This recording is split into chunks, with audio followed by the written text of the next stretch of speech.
Hello, everybody.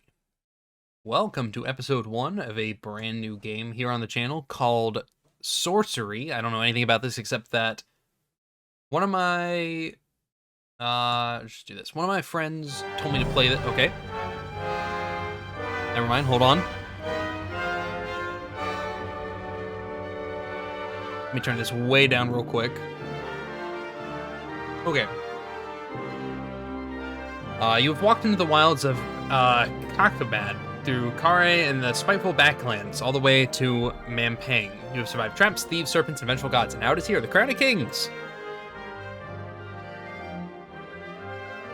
It is said the crown was never forged, only found, by Chalana the Reformer, a lowly foot soldier who became the Emperor of the Eastern World. Such is the power of the crown. The air around it crackles with influence. Wait a minute.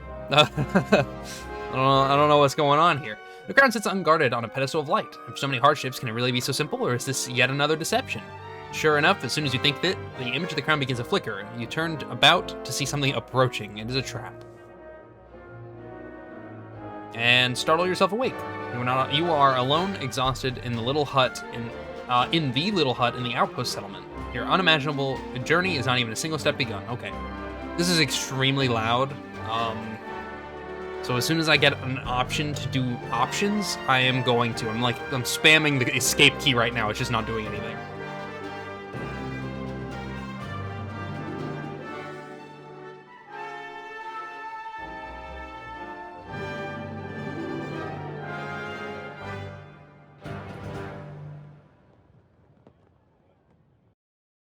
Oh boy, okay, that's very fun. Hold on one second. Okay. So I can't actually change how loud it is. There's like literally no settings to change, so we're just gonna do it like this.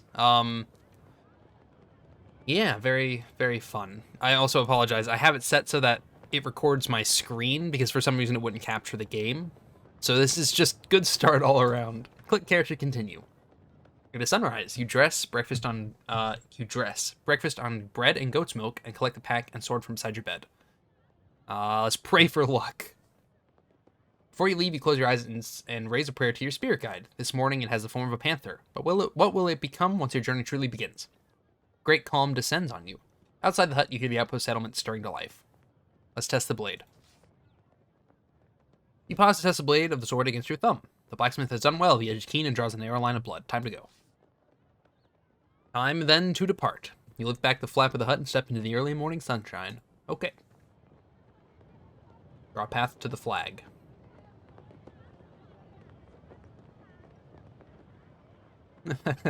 Whee! Okay, eyes follow you as you leave the hut and walk towards the great Shamanti Wall. The frontiers people of this tiny settlement are well aware of your mission. Okay, let's greet them because we're very nice. You turn to them and bow. Some smile and reply, but are too afraid to approach. Others make gestures of protection. You are going beyond the wall, so they believe you to be cursed. A man is waiting on the path to the Cantopani Gate, the final doorway between Analand and the wilds of Kakabad. Man, there's so many words in this, I'm just gonna make up my own pronunciation of. You recognize the sergeant of the Sightmaster Warriors. He holds out his hand, okay. Greetings, Sergeant. He touches his forehead with 2 fingers. You are almost ready, my lady, he says. I have for you a gift from the king, 24 gold pieces. All we can spare this time. Okay, I'll take half. You take the bag, count out half the coins, return the rest. King will need them should I fail, you declare. You chose a harder path, but I respect you for it, the Sightmaster replies. You must collect your spellbook if you wish magic to aid you, and should you wish to practice your sword play, I will go one last round with you. He points his staff to training ground, okay. Training ground, spellbook. I do like the sound of that. One of the huts, set slightly back from the others, is decorated with glyphs and strange symbols. A terrible smell emanates from its doorway. This is the hut of the Chief Mage. He has been preparing your spellbook for days, reading star charts to work out which spells will be available to you in different locations in the hills beyond. Okay, go inside. You lift the flap and go inside. The mage looks up to you with haggard, sleepless eyes and presses the book into your hands.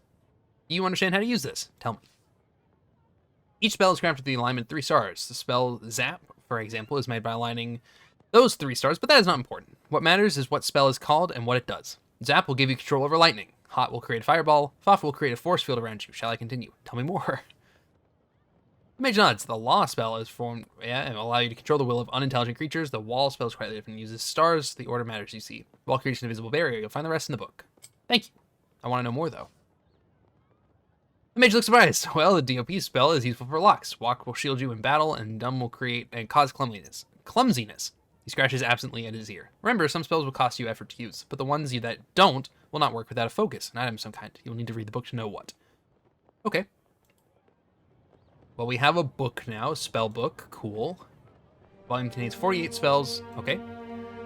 48 spells of the High Craft is discovered and passed down from generation to generation as sorcerers, blah, blah, blah, blah. Each spell is formed of 3 letters, and each spell will take energy to cast. Okay.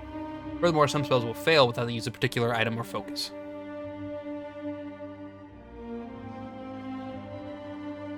Oh, I see. It costs stamina. Okay, interesting. Does that say sus?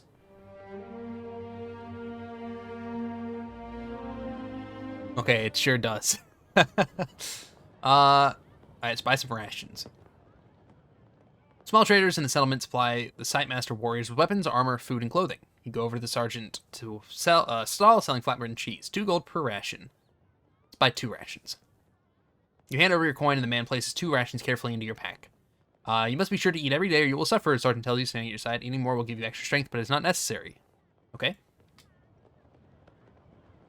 I guess let's go to the training ground. Take the long way, of course. You walk with the sergeant to the training ground. He wraps the base of his staff in leather. Ready my sword. Begin, the sergeant says. We will practice the stances. First, defend yourself against me. Okay, choose your attack power by dragging your character sideways to defend. Stand fully left. What? Choose your attack power by dragging your character sideways. Oh, I see. To defend, stay left. Defend. Sightmaster, powerful enemy. By defending, you will receive the minimum damage from any attack he makes. The Sightmaster Sergeant makes a light attack, saving his energy against your defense. My next attack will be one of my strongest, he declares. If you can perform a full attack, you may overpower me, but otherwise you had best defend yourself. Oh yeah. You play a strong attack, overpowering the Sightmaster Sergeant. He bows. You have finished me. Excellent. 1 stamina lost. Skilled swordplay. Okay. You seem to remember the basics. Good. Another round. No, that's enough. Very good, he agrees, but if you wish a bout in earnest, then I warn you, I will not go easy on you. He indicates a wider yard where there is space for a true match. Well, let me go kick his ass. Head over to the yard to practice about a real fighting. Sergeant removes a cloth padding from the base of his staff and sheath my sword. Simon will not tell you my intentions. You'll have to read them yourself. Be ready. Sightmaster smiles at you, raises his staff in salute, and raises his stance. You feel the weight of the sword, and then bring it up to deliver a mighty stroke. Like a woodsman cleaving a tree, the Sightmaster Sergeant comes in with a tough blow, balancing his strength and his impact, but has misjudged your strength and you knock him back. Defend. You drop yourself into a crouch as he tries a deep dash, but you duck. Fast work, he grunts. Cut. Time to attack. You rush forward with a deep, heavy slash. It is enough to finish him. The Sightmaster throws down his staff. You have me, he declares with a grin. Okay. Sergeant is gasping for breath. He bows to you once more. Excellent. Few women have ever bested me, few men either. You truly are Analad's best hope. As he talks, a nearby healer hurries over with salve, and your health and Sergeant's is quickly restored. Okay, well, I guess it's time to approach the gate. You reach the foot of the mighty gate. It is sealed. Sergeant places one hand on the wood. The gate has been locked for some time to deter raiders, but you will have no difficulty. The stars in this place allow the DOP spell to be crafted. Cast a spell! Okay. Click the letters to find a spell. Oh, DOP is what we were looking for. Cast. Okay. You weave the spell. One by one, the great tumblers of the door begin to creak and groan. Then the hinges turn with a noise like a hail on a canvas roof. These gates have not been opened since our last champion was lost, the sergeant says. I wish you more luck than he. Perhaps we will even meet him on your travels. Fear he is dead. I am sure he is dead. Sightmaster nods, peering at something on the horizon. I believe he is returning, but transformed. I hope you do not meet the same fate. He stands back from you. Okay. I'm liking this text adventure style. It's very fun. Together, you step into the shadow of the wall. One last word, he declares. When you have the crown, find the highest point you can find. We will be watching. Watching from where? Here. Sightmaster warriors are selected from birth for their incredible powers of telescopic vision. Can I help but wonder how far he can see? Tell me what lies ahead, then. This path leads to Cantopany, settlement of traders, though most are rogues and thieves. You should be there before the sun has reached its peak. From there, 3 routes lead on to Cristanti, but no single route is safe. Kakabad is the land of devils. Okay, and beyond? Cannot see so far, but once you have crossed the city port of traps, you will enter the backlands. They say that day and night there are controlled by forces other than the sun, and from Kare too, your progress will be watched. It's time to go. Striding away, you pass through the gate. Faces of the folk watching your departure reveal the hopes that rest on you and your quest. The early morning air is crisp, and the rising sun paints the slopes in shades of peaceful beauty, concealing the evil that lies ahead. Okay. Well, I guess it's time to go ahead.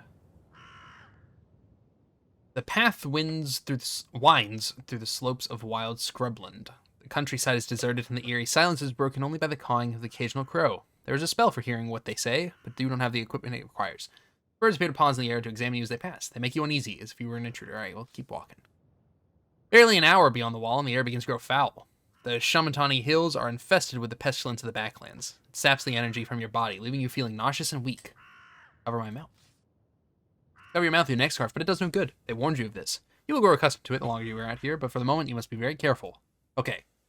Maximum stamina decreased. You can see your stamina at the top of the screen. If it reaches zero, you're too tired to carry on. Okay. So the options are to travel cross-country or a low rise. Let's go cross-country.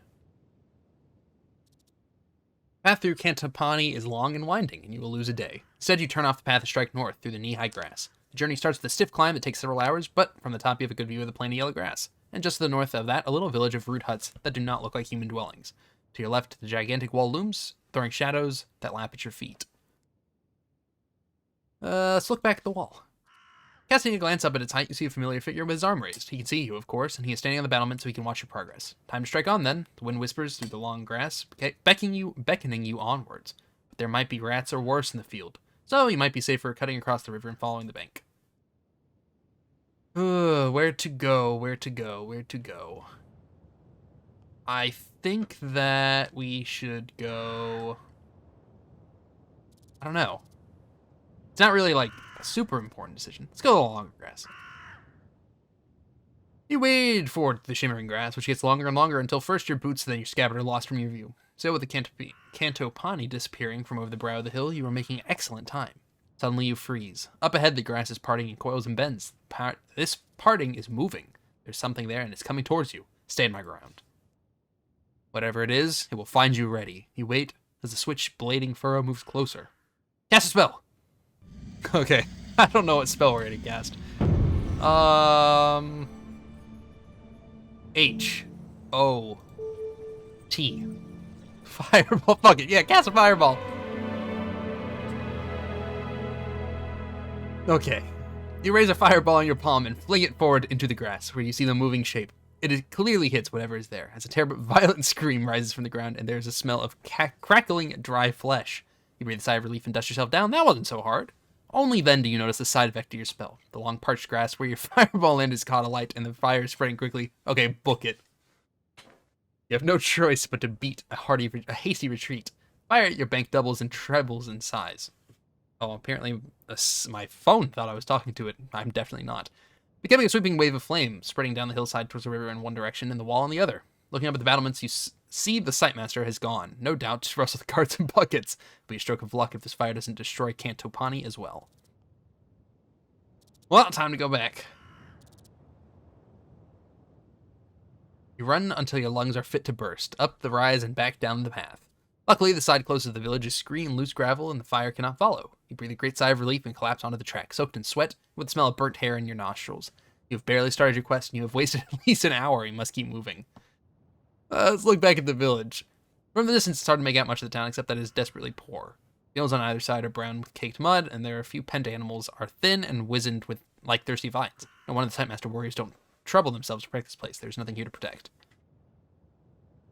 Okay, you could avoid the village. No, fuck that. We're going to the village. Of course, if you were scared of a town like Cantopani, then you cannot hope to survive in Kakabad proper. You follow the path down into town.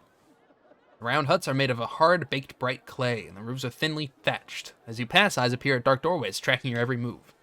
For a moment, it seems like this will be all you see of the town's inhabitants. I don't know why I was struggling so much there. But then a villager appears from the dwelling and blocks your path. Cast a spell. Cast a spell. What are we gonna do to him? L. A. No. L. A. Control him. I don't know if we need to do this. But I will anyways. Oh, you cast a spell expecting to take position in the villager's will, but though you complete the spell, nothing seems to change. Then you remember the spell only works on non-intelligent creatures, and despite appearances, the man is intelligent enough. The villager watches you with bemusement. When you are finished and gasping for breath, he steps forward threateningly. What business have you here? I'm a hungry traveler. He motions you ahead. You'll find the inn in the center of the village. It is run by Amela. There isn't much there, but you'll get something for your belly. Hold on 1 minute. I apologize. My cat was chewing up the cables of my computer. Cannot let that happen. Okay. Thank him. Shove him aside. We're nice. We're nice. I thank you. You reply with a slight bow. He bows in reply, but the movement looks awkward on him. Like he was a performing bear. You stride on into the very center of the village. There are a few larger houses here. Even Company has nobility, it seems, but the only spot of interest is Small Inn. Okay.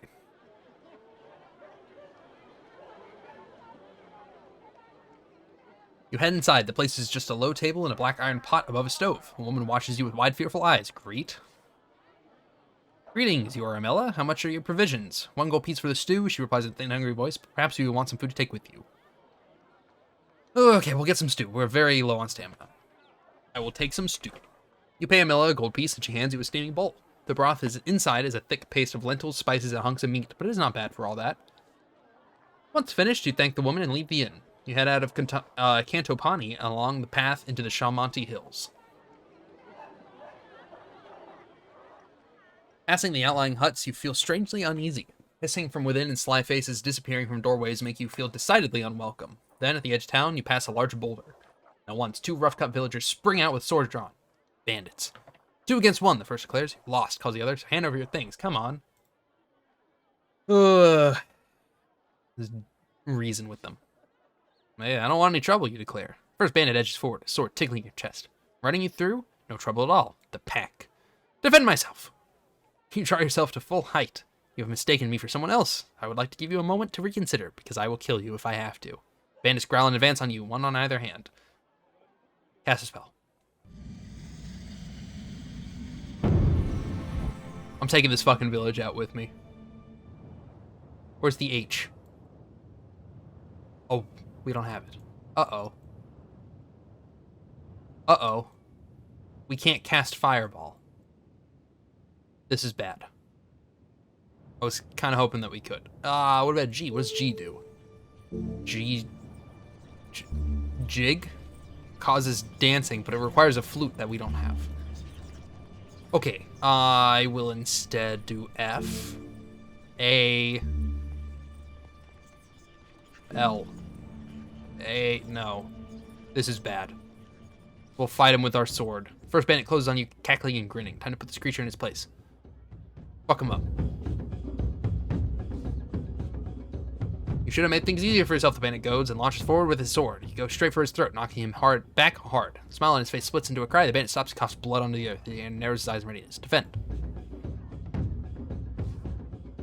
You drop back, raising your sword to protect your body. He comes at you regardless. You toss his heavy blow aside, leaving him panting. You are safe. Cut. He is dead. Enough of this. You go for his throat with all your strength. The bandit gasps his last as you run him through. 1 stamina lost. Skilled swordplay. Okay, continue. Second bandit takes 1 look at his dead colleague and turns to make a run for it. Chase him. You immediately give chase. He will not get away from you so easily after trying to rob you. After a few minutes of scrambling between rocks, you have him cornered. You draw your sword and grin maliciously. The second bandit cries out, but he is ready to fight if must. Charge. Kill him. Fuck him up. The death of his friend seems to send the second bandit flying into a rage. He starts to scream wildly as he hurtles forward. You raise your own sword for a brutal attack and knock him to the floor. The bandit can hardly find his balance. Cut. Keep up the pressure. Grabbing a nearby branch, you swing at his head. As he reels out, you lash with your blade. Your strike is more than the bandit can take. He falls to the ground quite dead. Fight is over. You clean your weapon and regain your breath. Search the bodies. You search the bandit's pockets but find nothing. Not even a single gold piece. The clothing is ragged and rough, worse than animals. You leave their bodies for the beasts to pick it clean and set off again. Okay. I think we need to eat some food.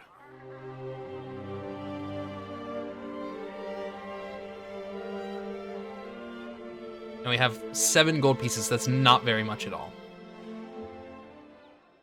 Okay, leaving Cantopani behind marks the true start of the wilderness. Beyond that tiny outpost, there are scattered homesteads and Kare, thriving city port, but all are touched by cruelty, isolation, and fear. The backlands and the long shadow cast by the Mampang forest darken everything. No time for reflection. But there is no time for reflection. You know the importance of your mission? Now it has begun. You must simply survive first and succeed second. You are well prepared as anyone could be. 5 minutes later, you reach a fork in the road. The sergeant, for all his eyesight, hadn't mentioned this. Okay. The road splits around the base of a gigantic tree, but does not rejoin on the other side. The left path winds down into a valley, and the right side rises up a slope toward the first thick forest of the hills. All right, let's look left. You pause to consider the lower route. There is a river there, and the path follows the left bank. It is a safer route, secluded and protected, but the curve of the landscape would mean you were almost backtracking. Okay, what about right? It's hard to see much further uphill. The forest is sudden and thick, and the path narrows. It may be hard going in that direction, but the hills will involve a lot of climbing eventually, and you may get a decent view of the next leg from the top of the ridge. You're about to make your choice when you hear a faint cry. Okay, let's look around. You look around and finally up in the branch of a tree. A pair of wizened, calloused feet are dangling down over your head, about to drop on you, perhaps.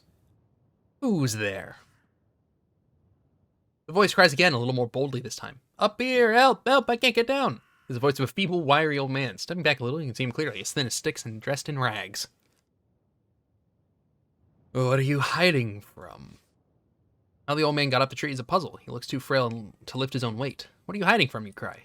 Damned elvins, he replies. I were traveling from Dumpus to the outpost settlement in Onaland, but I were waylaid by elvins, robbed me blind, and all but took my eyes. Left me up the tree. Keep getting older, you see. We all do, but some worse than others. Climbed up, but now I'm too old to get down. I'll help him down. It's a trap, but fuck it. Swinging yourself onto the lowest branch of the tree, you reach up and grab the old man by the waist. He is light as a leaf, and within a moment you have lifted him to the ground. Thanks for that, he remarks, brushing himself down and almost knocking himself over in the process. I was just starting to get a bit, perturbed, but I'm on the safe now. He seems remarkably confident, considering the slightest stumble might break him into bits. Okay, what are you going to do now? Keep going for Arnoland, he says. That's where I set off from, a while back now. We wouldn't believe the story if I told you. Suffice to say, though, I know my eyes from my eyes. If I know my eyes from my eyes, you're heading out to Mount Peng, and you'd better be smarter than I was. And here, he presses a page in your hand. It's a page torn from a spell book. This might be of some use to you. I found this. Just found it. Mind, and don't go asking how. But it's no good to me anymore. I'll look at it.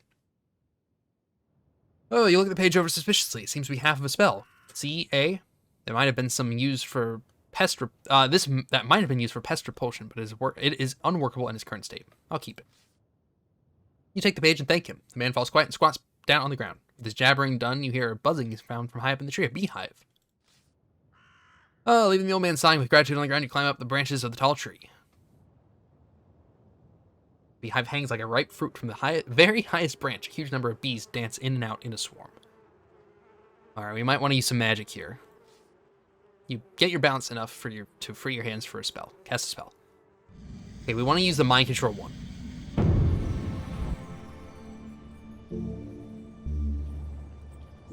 No.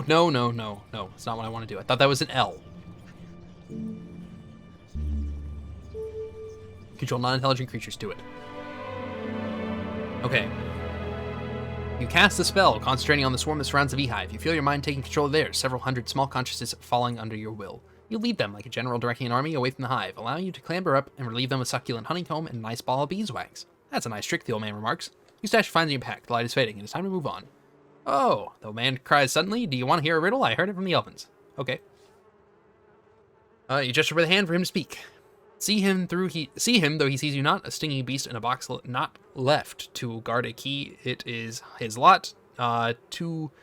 I don't have my glasses on. It's kind of hard to read the italics. You thank him not once you turn your attention. Okay. I want to go and eat this honeycomb. Oh, we have magical items? No, I don't care about the sus spell right now. Magical items. Beeswax is apparently a magical item. Interesting. The high path. Obviously. The high route seems the most secure. In a valley, you can be easily observed from above and led astray. But out in the hills, you can go whichever way you choose. Of course, when night falls, it may be cold and exposed up in the slopes, but no matter. This journey was never destined to be easy. You begin the climb, letting the old man's jabbering fade quickly away. The path winds upwards into the hills and into the cover of a wood. The afternoon sun glints through the trees and plays tricks on your eyes. Every so often, you catch a glimpse of some strange-shaped animal or other watching you, only to find that it is a silhouette of branches and leaves caught at an odd angle. After an hour's walk, you were starting to feel very slightly hungry, but you might be wise to save your provisions. The climb continues, with the path twisting this way and that. The air grows cold and the sun flickers on the horizon, then sets, making it hard for you to see your way. But the moon is full, and when twilight is done, it will be bright once more. Okay, stroll left to review your story. Okay. No. No, I just want to close this. Okay. How do I go to bed? Like, how do I sleep? I guess I can't. I guess we're just continuing. Let's make camp. But to tire yourself out on the first day would be inauspicious. You settle down to make a camp for the night, in a natural shelter provided by the roots of 3 gigantic intertwined trees. Your backpack will serve for a pillow and your cloak for a blanket. Let's settle down to sleep. Oh boy, this doesn't seem good. You lay yourself out on the ground and go to sleep quickly. The moon is full and high in the sky when you open your eyes. You feel warm and more cozy than you did before, as wrapped in a gigantic blanket. There's a pain in your leg. Slowly you realize what is happening. A giant bat has settled on your chest and is feeding on your leg. Kill the bat. You draw your sword slowly and carefully, hoping not to disturb the creature before you can run it through, but no such luck. It leaps back in alarm. Kill it. The bat's great wings buffet at your face, making it hard to see. You swing out wildly, hoping to chop it from the sky as the bat dodges back, cutting with the hooks on its wingtips. The giant bat tumbles backward in a tree into a crash of branches. The creature's eyes glow a fierce, maddening red. It's probably going to do more damage than me. I just barely beat it. That's good. Ooh, another chance follows. Pushing off the tree behind you, thrust forward. The bat falls to the ground, and the light is lost in its eyes goes dark. No stamina lost. Good. Bat dead. You toss the carcass in the woods and are now truly exhausted. You sleep. Once again, the crown fills your dreams. Only now, instead of being hidden away in Mompang Fortress by the Archmage, you see it on the head of a burly villager from Cantopani. Anyone can wear the crown, he declares to you, but wearing the crown, you are no longer just anyone. Then he points a finger at you that seems to crackle with energy, and you find yourself drawn towards him, commanded to do his bidding. The woman from the inn is beside you. She spits at you when you look at her. Suddenly, you are surrounded by a roaring flame as tall as a forest and as hot as hell. You're walking toward a crack in the ground. It seems sure to swallow you whole. You stumble at its edge, about to fall. And that is it. Okay. God, our stamina sucks right now. We have no rations. We have nothing. Let's go to the next morning. Okay. Second day of your journey begins in the morning cool. Still halfway between sleeping and waking, you feel the presence of your spirit, the elephant close nearby. Its form has changed since you left Onalin, just as you have changed. But it's still walking beside you. In the temple, they taught you that a prayer to your spirit can heal disease, lift curses, even save you from certain death. Prayer now would perhaps be wise, but the spirits are not generous and decline to help often. Okay, you can ask the spirit's aid using the pray button. You can feel yourself getting accustomed to the fetid air of these hills. You now have ascended several hundred feet and can expect to make excellent progress before the end of the next day. As you crest the brow of a hill, you see something that makes you stop in your tracks. To your left is a clearing, and in the clearing, several poles planted firmly in the ground. On top of each pole is a head. Okay, look at the heads. The heads are of all kinds of ages. Some are recently fixed, while others have decayed, and some are nothing but skulls and hair. These are human heads, goblin heads, and 1 or 2 heads of creatures you do not recognize. All have sewn-up eyes and mouths. A large X painted on a rock nearby is obviously intended as a warning not to venture any further, but had the forks left and right. You cannot be sure which path you are warned not to take. The right path continues to climb, the left path winds down the side of the hill. Let's climb.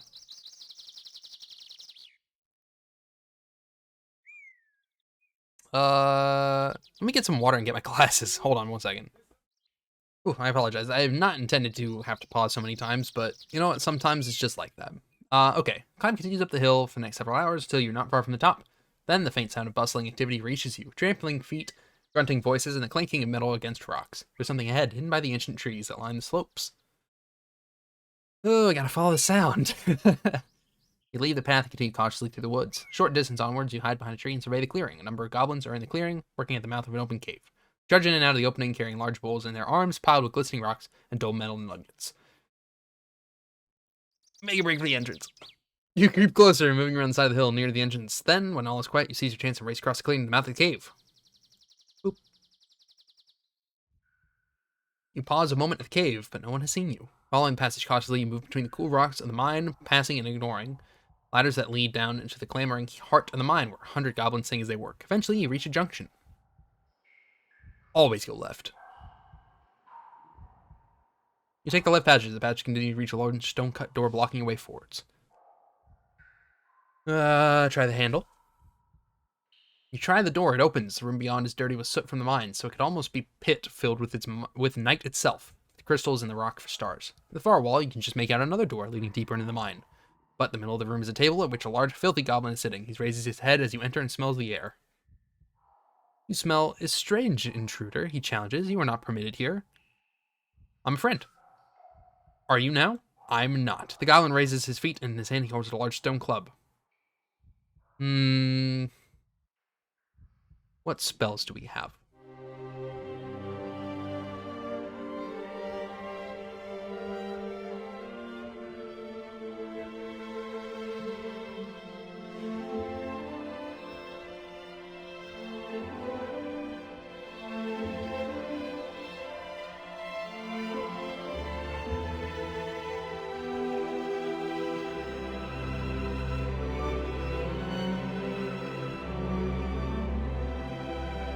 I'm sorry, there's just a lot of spells right now.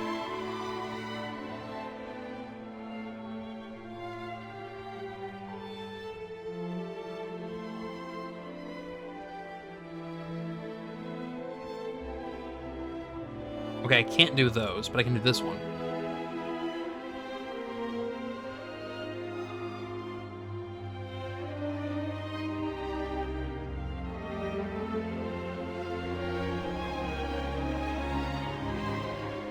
Might want to do that one.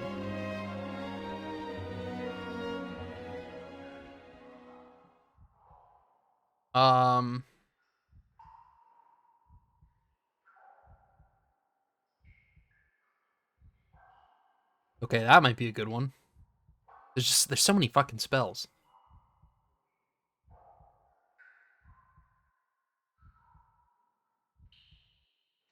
Can't do a lot of these. That's okay. This is the most formidable spell in lore, but no one knows why. As recorded history, it's only been cast once. Its effects are unknown. Treat with extreme caution. Zed. Okay, well. Time to cast a spell. I think I know which one I'm gonna choose. Z. E. Uh-oh. Why can I not? It might cost too much. Well, I don't know why it wouldn't, actually. Hold on a minute. There's nothing... It didn't say I couldn't. Z-E-D. Interesting. Okay, well, that's fine. No, I don't care about this. No, I don't want to do this. Yes, I know. Yes, I know. I'm a friend. No, god damn it. Okay. Hold on a minute. I hate how it lets you... It's kind of lame. I don't like that. Like, once you make a choice, you should be stuck with it. I don't like how you could just go back and redo it. I'm a friend. Cast a spell. Okay. I'm gonna do T. E. L. Read minds? Okay, well, we can't do that. R. A. Z. No. R. I'm gonna do T. E. L. I just did that one. Do I only have 2 spells I can do right now?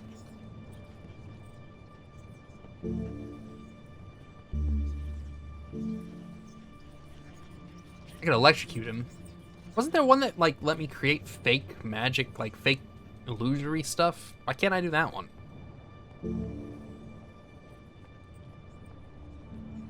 Like, it's not giving me access to every spell. Which is kind of weird. Okay, I guess let's just lightning bolt him then. Kind of lame, but whatever. Ugh. You cast a spell and a bolt of lightning shoots from your fingertips. He reels backward and hits the floor quite dead. With the goblin defeated, there's nothing to stop you from moving further. Search this room first, obviously. Before you move on, you quickly scour the corners of the dark room, in case there's any gold or weapons lying around. You find nothing until you search the goblin. He's wielding a silver key on a chain, and you lift it. Okay, go onwards. Time to see what the mine has to offer. Yeah. Further into the mine. Open the door onto a pitch-black passageway. Rope through the darkness. Push on into the depths, dust falls from the low ceiling. Your hand moves over the precarious wooden beams that hold the walls from tumbling in. Then you stumble, foot catching in support. The support cracks, a piece of rock the size of your head tumbles through a gap in the ceiling, narrow, missing your skull. The ceiling is coming apart. Push on ahead. You are gripped by an insane idea. Racing into the darkness of an M19 as the only exit is sealed out behind you. Do it. Crashing shaft behind you lends you speed, and suddenly you gasp as your foot fails to touch the ground below. I'm falling! You begin to drop. There are only moments. Cast a spell. There is a spell that lets us not hit the ground hard.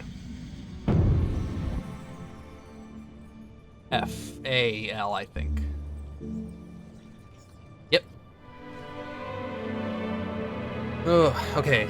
You cast a spell and your fall is broken instantly. You float gently to the ground below, landing softly on your knees. Okay. We are out of stamina. We have no rations. Things are looking good. You pick yourself up and look around. You're at the base of a deep shaft. It's hard to be sure how far you've fallen, but the top is lost in darkness. Still, it's not pitch black down here. A chink of light penetrates from somewhere far away. A crack nearby or a tunnel mouth a long way off? You cannot tell. Start walking. Calmly and without delay, you start to walk toward the point of light. It gets larger, but slowly, and your hopes lift with every step. It's definitely a way out. You can see sky beyond. Your hands are running along the tunnel walls to keep you straight. Then the ceiling comes down, you crawl for a few feet, then you freeze. Your hand is resting on something furry.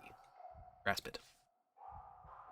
You reach out without thinking that whatever it is, with a thinking that whatever it is at least small. Your grip closes on the thing. It's not warm, it's a good sign, and it squashes easily, as if bones had been turned to jelly. You pull it closer to yourself, and realize you are holding a pair of boots. You laugh with relief and quickly scramble the rest of the way along the tunnel to sunlight. It's an opening, oh boy. Okay, so we have boots now? I guess so. Climb out. The climb out of the cave takes several hours, but is worth every moment when you emerge into cool, fresh air once more. You have escaped with your life. Take a moment to examine the boots. Okay, you turn the boots over in your hands. You recognize the forage, boar skin. They will be very useful if you head through snowy climbs. Then it is time to get moving. You set off once more, looking for a path to get your bearings in the trees. The pathway climbs up, again, up a low hill, covered over with thick brushes and shrubs that snag at your clothing. Halfway up, you hear a sound, twigs breaking. Keep walking. You keep striding forward when suddenly a large creature the size of a bear emerges directly in front of you. It has black and white fur and a long bushy tail that trails out behind it, growls menacingly. Try to edge around it. Leaving the main trail, you slip through the shrubs around the creature. Its patch is clearly the square of dirt through which the path leads. It watches you to ensure you don't come too close, but it doesn't attack. After a few moments of this, you are on the other side and able to continue. The path leads down another valley and back up another hill. 2 hours pass. Oh, God, I need some rations. The sun is now just past the zenith, and everywhere a dusty heat rises from the baked earth. You are worn out, almost to the point of physical collapse. You need food and rest and no more trouble. Today has been too punishing already. Begin to think about where you will stay for the night. Another night sleeping out in the open would be best avoided. But then you see a small village set into a hill. Look at it. Smoke rises from the stacks. The houses are well set, with stone at their base and thatched roofs of grass and thick leaves. There is, unusually, more than just one street running through the center of town, but it is as though this place, once rich, has had his heart scooped away. Litter surround the building, and on the edge of the village are rows and rows of empty, abandoned houses. You continue your slow trudge. Continue. Now let's go in the village. You walk into the village. Young hill dwellers pass and stare at your strange clothes. You nod back respectfully. Look at the people. These people are poor and live difficult lives. If your mission fails, they will not survive long, but they cannot survive long out here regardless.